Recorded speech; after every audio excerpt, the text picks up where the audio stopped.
We then went to China, where in addition to being one of the opening speakers at the World Economic Forum, what is known as the Summer Davos, there were a number of matters on an official visit that I was able to discuss with the Chinese government. We had the honor of meeting with the leadership of the Chinese government across the board.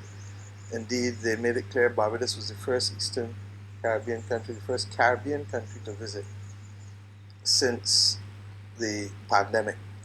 And they were very happy to have us there and to engage with them. The pandemic truly interrupted a planned visit to China. As you would recall, President Xi and I had a conference call which we made public back in July of 2021.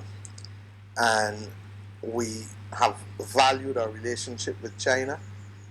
This is its 46th year that we have diplomatic relations. Barbados and a few Caribbean countries, Jamaica, Trinidad, Guyana, were among some of the earliest countries globally to establish relations with China when it was not popular to do so. And China has been a good friend to Barbados, as you know, throughout the years. We were able to discuss many things, both at the bilateral and the multilateral level. As you can see, there are a number of things that we want to be discussing as innovative financial instruments. I haven't given you the full brief out of Paris because that would take another half hour. But we've discussed, for example, not just foreign exchange guarantees, debt for climate swaps.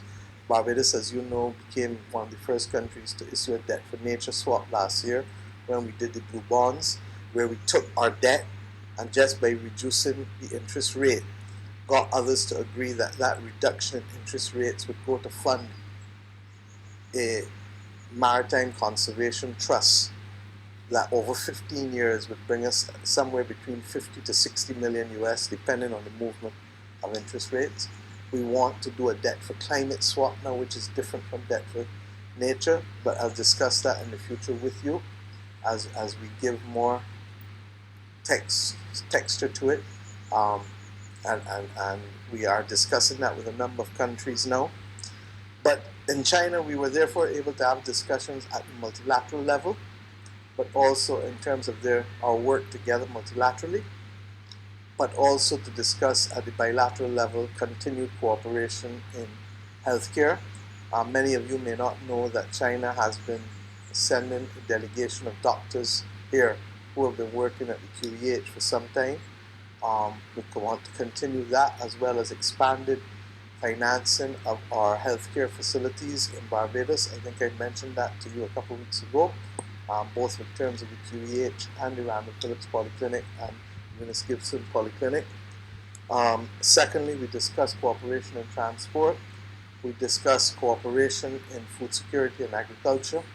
And at the appropriate times, we will be advising you of the specific initiatives as they are given expression to them. We also spoke about cooperation on the blue economy in particular. I gave a lecture at the Chinese University for Political Science and Law, and I've agreed in principle with them that I would speak now to the University of the West Indies for a platform for cooperation on maritime law of the sea, which, as you know, is critical for us as a large ocean state. And I expect to see evidence of the strengthening of that relationship and the solidarity as we go forward in major ways in the next few months. We discussed the existing projects that we have, the Complant project with the Scotland District Road Rehabilitation, which has had a few hiccups but is now proceeding apace, as the DPM would tell you. We discussed, in addition to that, other cooperation with respect to the stadium, and I know that you would want me to show you what it is we expect from the stadium. It has obviously gone in. The design has had significant thought, and that is effectively what the new stadium will look like. They took the, can't you just help me here so I can turn the pages, please? They took the design of the trajectory of the flying fish, and you'll see that soon somewhere. They make sure that it aligns with our mission economy. And they took a seashell. So between the flying fish and the seashell, you will know, see the shape of the roof, and you will note that the seashell as well is also reflected in that. And they also looked at the use of arch colonnade in the Parliament and the other buildings in the World Heritage District of Bridgetown, the Pavilion Court, as you know, and Parliament, and tried to incorporate that in. This particular phase one will be 10,000 seats, which is significantly more than anything that we've had at the mic, sorry. Yeah, significantly more than anything that we've had at the stadium before. I think the stadium before you only used to seat about 4,500, 5,000 people. So we're more than doubling it.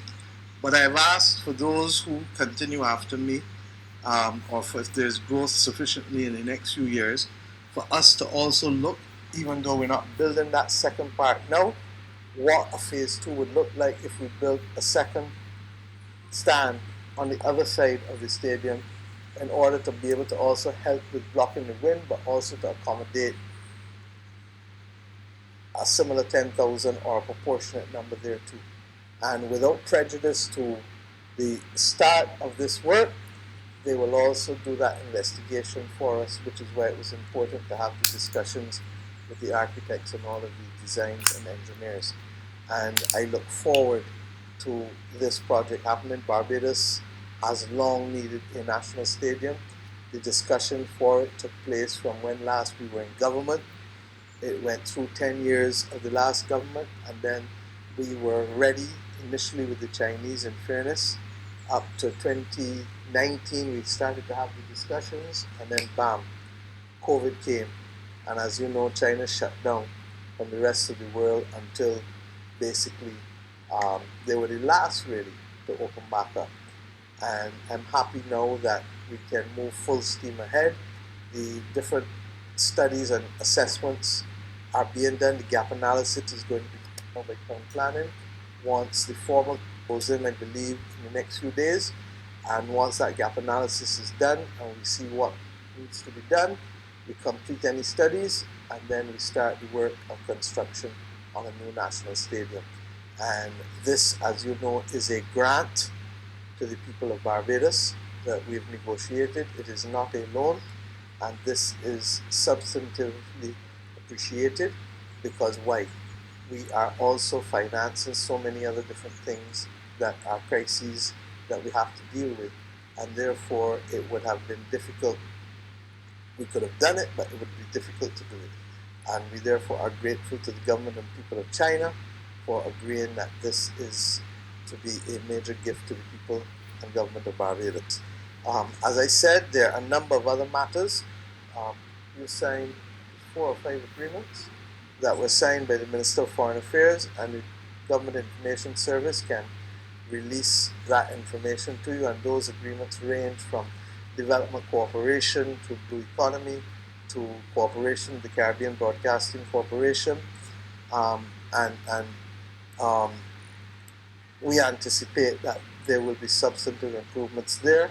We also had major discussions around transport. As you know, we are already the user of electric buses, the largest number of electric buses in the region, both in absolute numbers at the moment as well as a percentage of our rolling stock. And the Chinese minister, vice minister in the Ministry of Foreign Affairs, will be joining us in Trinidad next week as we go to heads for the 50th anniversary of the Caribbean community.